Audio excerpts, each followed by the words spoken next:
days ago, I thought that I had the same request in 2016 when we celebrated the 60th anniversary of the School of Philosophy. And I went to look at the paper that I gave. The paper was about what I call current duties of philosophy. That was 7 years ago. But it looks like ages ago. Okay? The world has kind of changed in the meantime.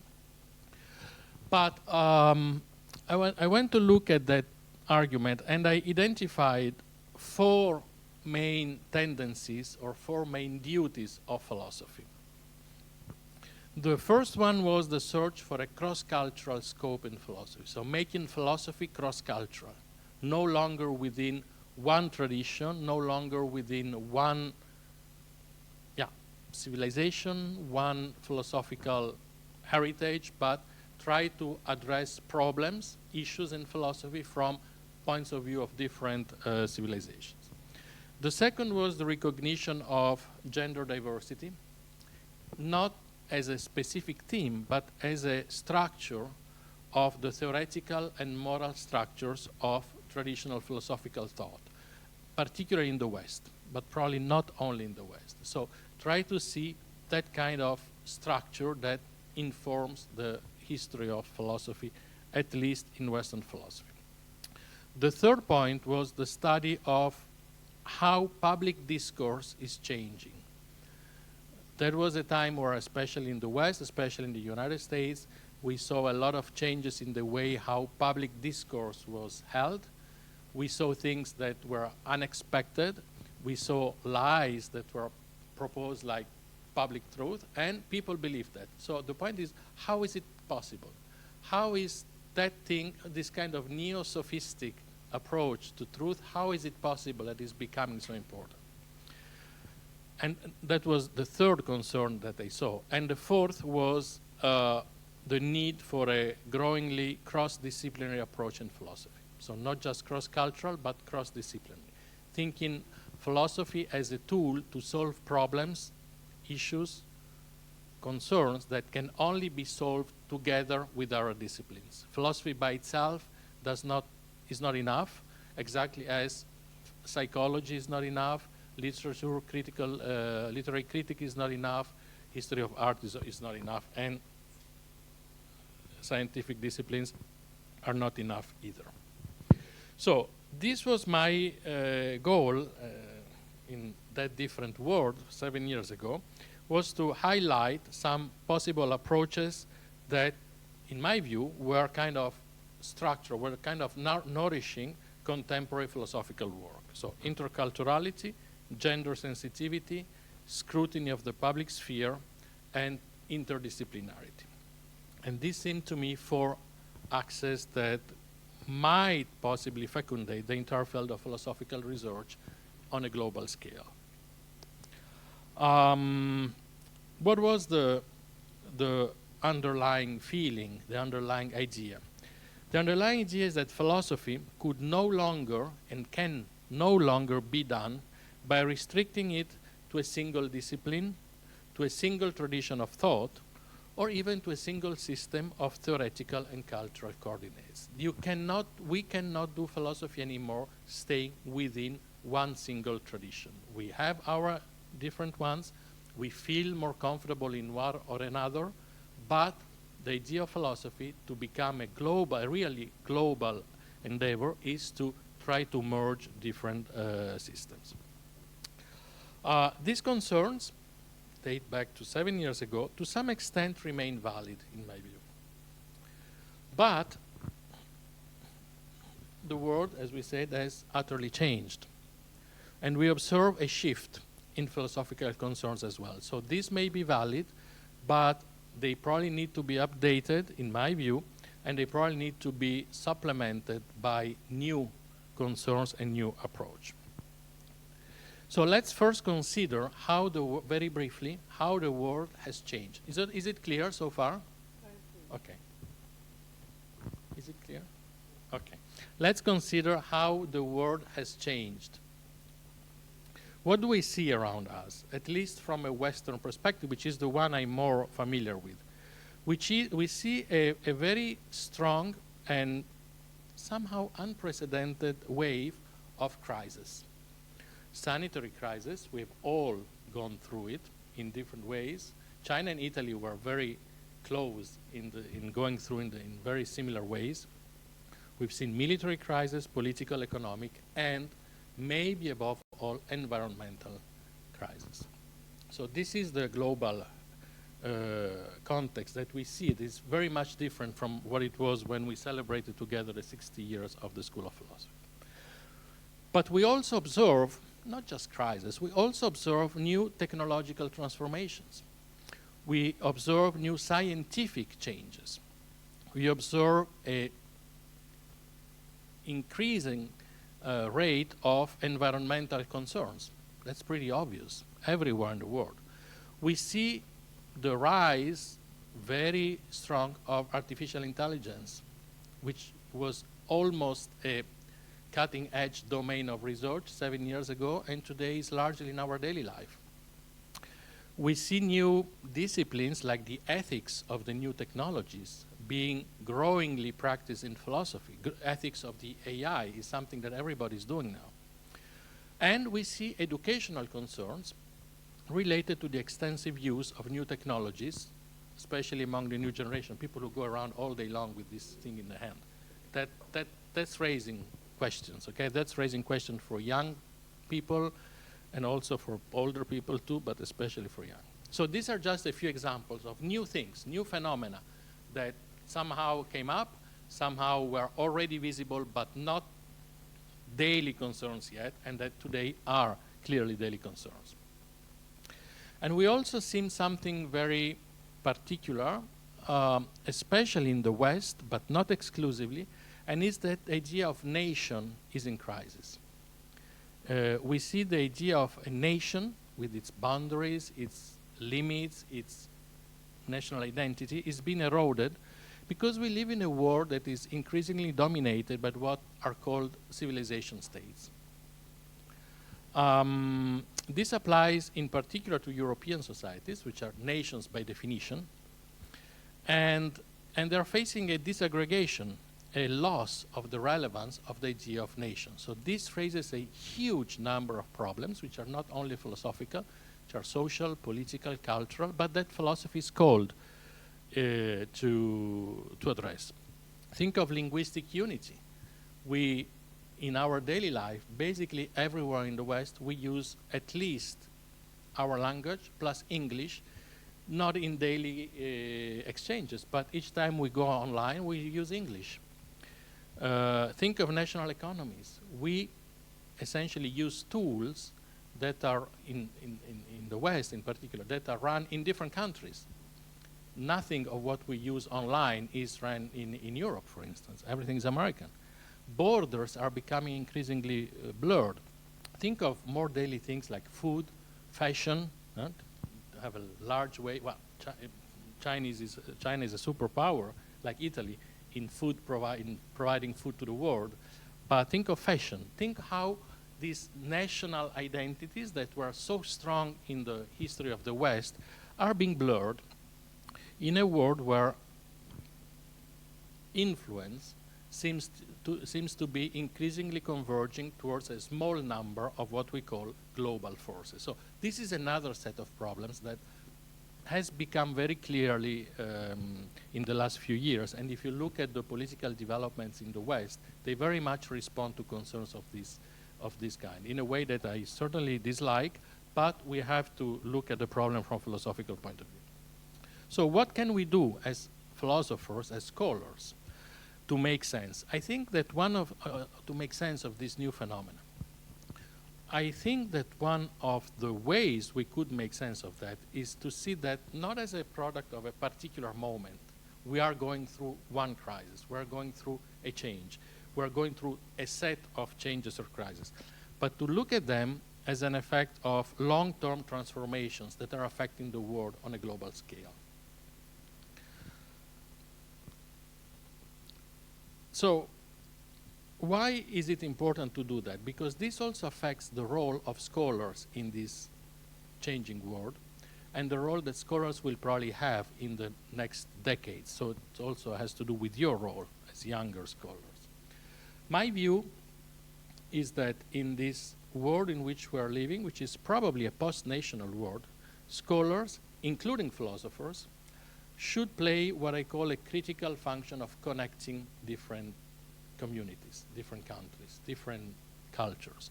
So scholars should really go across borders. It should really go across any sort of boundaries and try to maintain a communication among different parts of the world, different cultures, different countries, different traditions, different civilizations too.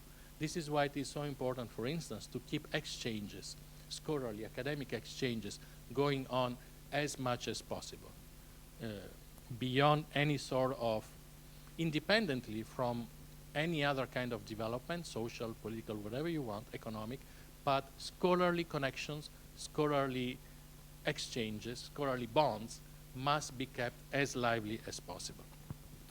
However, it's not like it's enough in itself. It works if only under certain conditions. And I think that scholars, philosophers in particular, might effectively play a role of permeating or fertilizing the intellectual communities of the world if they respect some basic conditions. And this is what we observe if we map the research, what we observe in different parts of the world in kind of a consistent way. So, first of all, one of the main tasks of scholars is to imagine the suitable conditions for a peaceful global interaction. What does it mean? It means that we have to reflect on the social transformation that we are seeing in different parts of the world and try to reflect on them under categories that are fit to this new society. It means that, and it shows that political philosophy, for instance, social philosophy, what we call political and social philosophy, is acquiring a growing role in philosophical reflections in different parts of the world.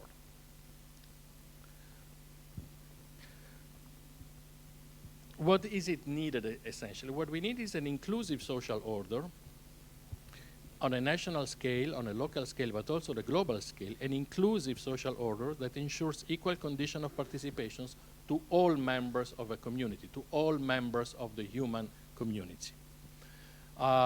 Looking for ways of rethinking global relations, of rethinking social relations in a way that may change, may not change, depends on the parts of the world, but a lot of scholars across the world are very much involved in that. In China, a good example is Professor Zhao Tingyang, who actually has developed a very, very peculiar idea of international order or political order, which is called all under heaven, Jiangxia.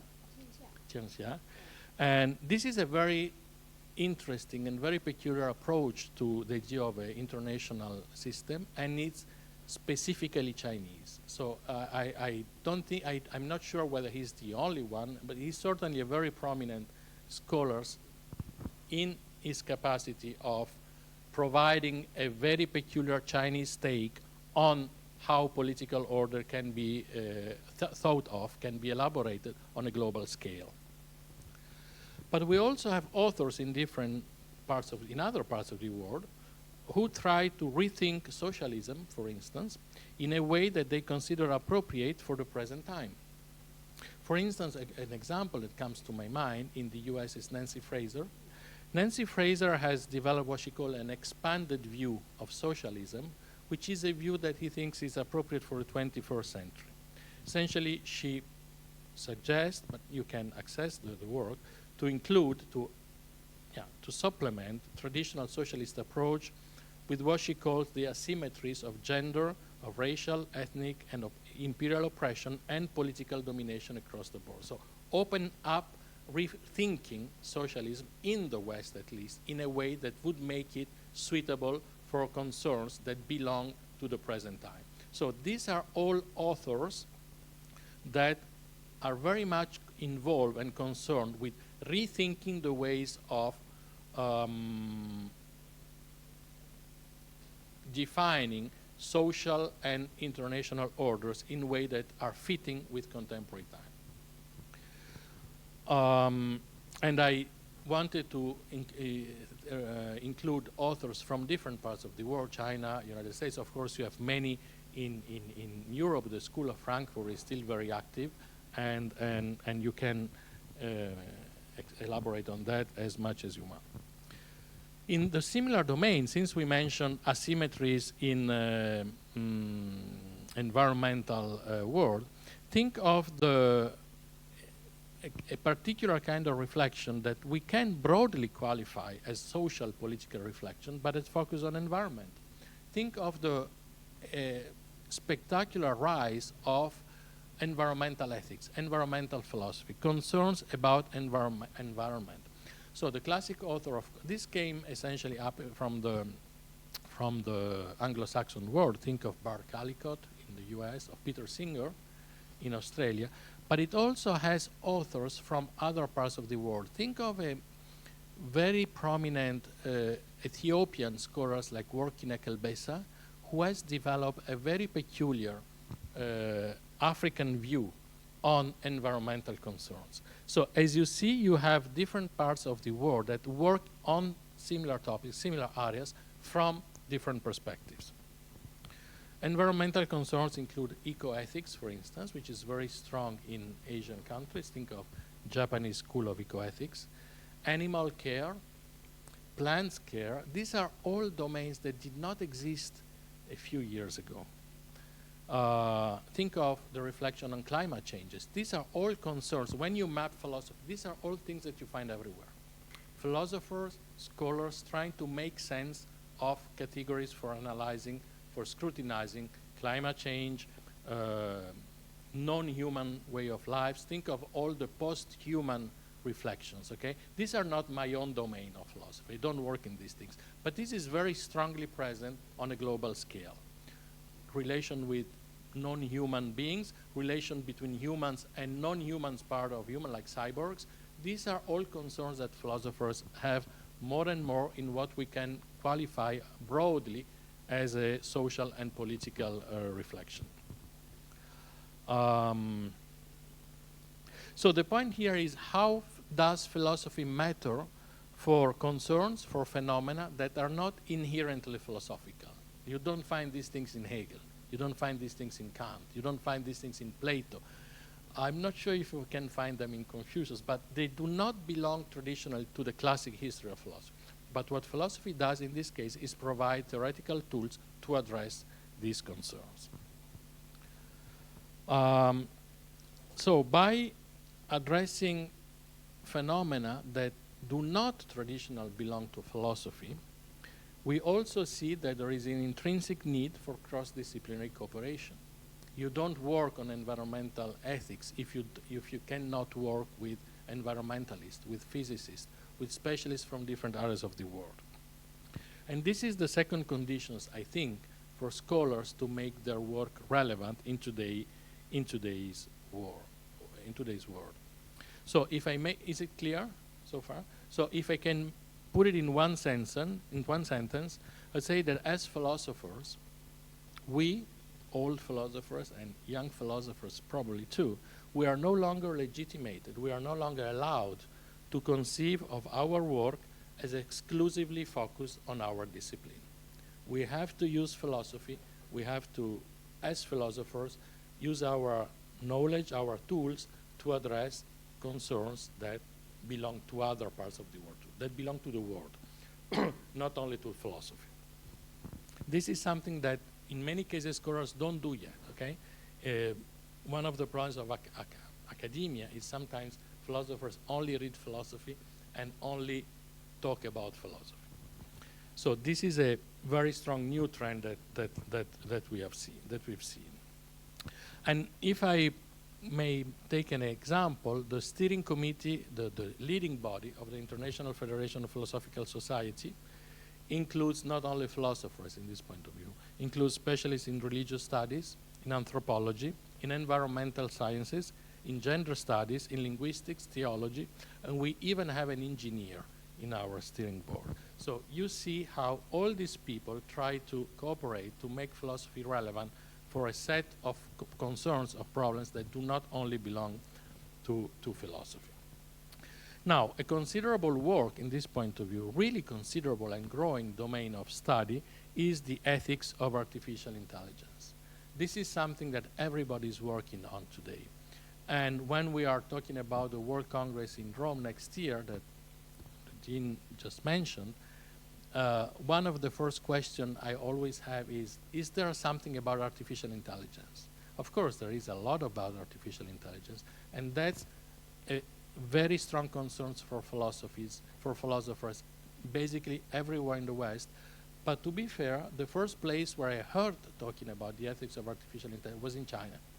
And it was about 10 years ago, and people were already working on that. I'm not sure if it was here or in Beida or some other university, but it was very clear, while in Western university it was still very much a marginal domain. So nowadays, everybody works on the ethics of artificial intelligence. Of course, it's not just by studying philosophy. It's by cooperating with specialists in bioengineering, biomechanics, in mathematics, in logics, in cybernetics. So there is a whole group of scholars who work in this domain.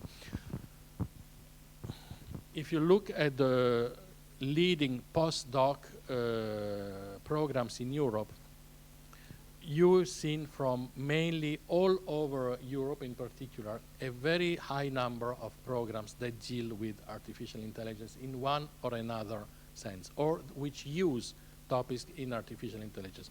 Think, for instance, of one problem that is more and more increasingly felt in American universities. Students don't do their homework. They have, which I don't know, I hope you don't do it too. Students essentially have their homework done by ChatGPT or similar things. And there is often no way for professors to detect that. Okay? It's extremely hard. Like, we are very well trained in detecting plagiarism.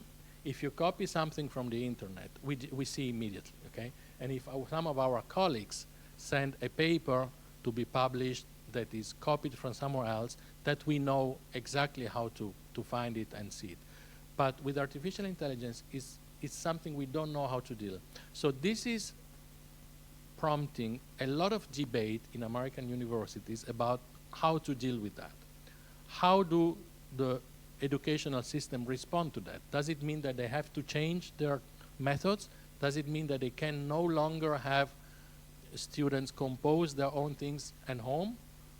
It's something that is changing the method of work of American universities. So this is one example. But of course, you also have leading philosophers all over the world who deal with it. One of the most famous is the Australian philosopher David Chalmers. Chalmers is a leading scholar in artificial intelligence and someone who is also prompting the domain to become more and more felt by, more and more a matter of interest for colleagues in other domains of philosophy. So this is a very considerable domain of work. But if we look at cross-disciplinary approach,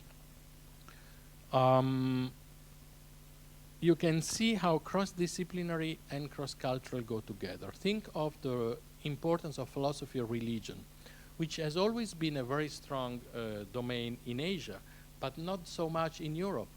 And recently, a historian of philosophy, a colleague of mine in Italy, asked me, what is philosophy of religion after all? So I was shocked. I mean, it's something that half of the world does all the time. And it's something that is coming back. And again, it's a domain that is very much at the crossroads of different disciplines. So you have a lot of works on that, of course, in China, in Japan, in Southeast Asia, for instance, and more in the West. But also, if you look at a different domain like aesthetics, aesthetics is a domain that has been, especially in the West, largely dominated by Western aesthetics. And more, we see scholars working on cross-cultural aesthetics, working on comparing the concepts of aesthetics in the West and, for instance, in Chinese and Japanese art history as well. and more with the presence of scholars from the Arabian world as well. So you see how the different ways of doing philosophy are changing. When I was a student, when I was your age, we had our handbooks of the history of philosophy. The one I liked was in 10 volumes. It was a pleasure to read it. And 9 volumes and a half were about Western philosophy. And the last 50 pages were philosophy in the rest of the world. Okay? That's no longer viable. That doesn't exist anymore. So nowadays, the way of doing philosophy is really crossing boundaries, really trying to enlarge the ways how we do philosophy in different traditions and applying our concepts to a growing number of public concerns, of public debate, which is, if you want, the old tradition of philosophy as a public commitment, as public engagement, philosophy transforming the world, okay? This is something that at least Western philosophy has always known. So this is coming back in different ways. It's 5 o'clock already? Oh, okay. Let me speed up a little bit. The third point, the third commitment that scholars should, I think, take to make sense, to be relevant in the world, is what we have already said many times: take a long-lasting, a durable, cross-cultural turn in doing philosophy. This is something that I think is pretty much common in China and in Asian countries in general, but it's much less common in Western philosophy. So when we map, and we would take a map of cross-cultural philosophy around the world, China would probably be strongly red, while Western Europe would be very, very slightly pink. Because it's really something that is not yet in the common feeling, and the World Congress in Beijing helped very much develop that approach. One example, I will just give you one example. There is a very good program ongoing in Germany at the University of Hildesheim, led by a group of scholars whose main figure is Professor Rolf Elberfeld, who are trying to do what they call histories of philosophy in a global perspective. And they develop an idea which is, before doing philosophy, or in order to better do philosophy in a cross-cultural way, we must be aware of how histories of philosophy did interact in the past. So that's what they do, the program of what they call entangled histories of philosophy. And what's their idea? Their idea is that they want to expand the curriculum of philosophy in a way that students would be exposed to history of philosophies in different areas of the world. So not only study Western philosophy, for instance, but really being aware of what philosophy has been in different parts of the world and is being in different parts of the world across history. So they have a team of, I think, 7 or 9 scholars who are researching in different languages, basically in all languages they can reach, to see how in those traditions there have been a philosophical tradition, even if it was not called philosophy, okay? But we can consider it as of philosophical reach, and also allows the idea of philosophy to be expanded, to be enlarged, okay? This was not traditionally considered a philosophy, but let's take it into the philosophical canon. Now, when you touch at the history of philosophy, this is a general lesson that you might retain. When you touch at the history of philosophy, you touch at the scope of philosophy, okay? It's really the basis, it's really the structure of philosophical teaching. So by trying to expand the canon of history of philosophy, by trying to expand the history of philosophy into histories of philosophies, you really change the scope of philosophy in your daily work and your actual work. This is one example of a very strong academic program. It's funded by, I think it's funded by the German Research Agency. And it's a very good example of how even not a prominent university like Hildesheim in Germany, it was not one of the leading universities, but can become a leading university in one specific domain by opening up to something new, to something original, actually. So what they do is that they assess how the different linguistic traditions in philosophy have evolved and interact across history. So I just wanted to give you this example because I think it's very precise and it's a very good example of how philosophy can be transformed in something more open and more and wider than it used to be. But at the same time, you may have noticed that by opening up philosophy to different traditions, you also change the notions of philosophy. It's not like you just keep it as it is. It's not the case. Okay? And we see new or old ideas coming up in the debate in a very particular way. Think, for instance, of the notion of wisdom. Wisdom is a key, is a concept in Chinese philosophy, for instance, but it was kind of out of the debate in Western philosophy for the last 2 centuries, at least. It was not a word that we liked. It was not a word, it was not a concept that we consider timely anymore. But because there is a growing dialogue, a growing exchange with scholars in China, the notion of wisdom has become a new key concept just to try to understand other cultures or other philosophies, okay?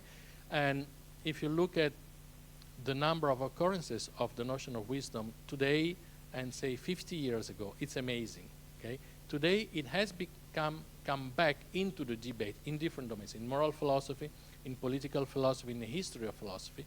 This was something that didn't exist when I was a student. The same is for notions that belong to the, for instance, the Chinese philosophical tradition and that were not particularly used in the West lately. Think of the notion of compassion, for instance. Think of the compassionate ruler, no?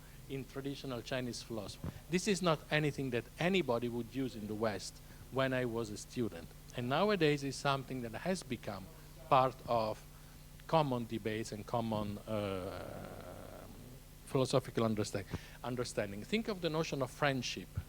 It's virtually impossible today to talk about friendship without involving different traditions. What is friendship as a human way of relation in different cultures? How do we define friendship? If you think of the notion of friendship, which is a kind of a fashionable topic today, if you think of the notion of friendship in the Western tradition, how would you use it at your age to interact with friends or colleagues from other cultures? So you have to expand the notion. You have to see what this notion means in different cultures. And this has become a new concept, a new way of doing philosophy. So when I say go cross-cultural, go open, it means for each concept, each notion that you see, try to see how it has been dealt with in different philosophical and cultural traditions, okay? That's true everywhere in the world. You are much more advanced than Western students are, probably, but still, it's something that has to be preserved, okay? Look in how these notions have been discussed. Another good example, which you'll probably be very familiar with, is the notion of benevolence, rent, okay? This is another notion that was kind of marginal in Western philosophy lately, and that thanks to the exchanges with basically with China, mostly with China, has become a common interest for Western philosophers again, okay? You don't understand Chinese philosophy if you don't start from the notion of benevolence. And so it has entered the debate in ways that were not imaginable a few decades ago. So what we are facing, this is something I would like to, and then I will stop and please, I'll give you the floor. Yeah. What we are seeing is what I call a reassessment of the scope and reach of philosophy. We used to, especially in the West, we used to have a canon of philosophy, which was essentially the same for the last centuries. Okay, it starts from Thales or the Greeks, and it ends this morning. But it doesn't go very much beyond the West. Now, this has been completely undone, and we are reassessing what philosophy is in its relation with other disciplines, in its relation with the real world, with the outer world, and in its relation with different traditions. And this is something that I don't think will ever stop, at least for a predictable time, lapse of time. So if you are going to work in philosophy, and probably in the humanities at large, this is probably the world in which you will find yourself, and this is something that is probably true everywhere. Doing philosophy as a tool to go across boundaries, across cultural boundaries, disciplinary boundaries,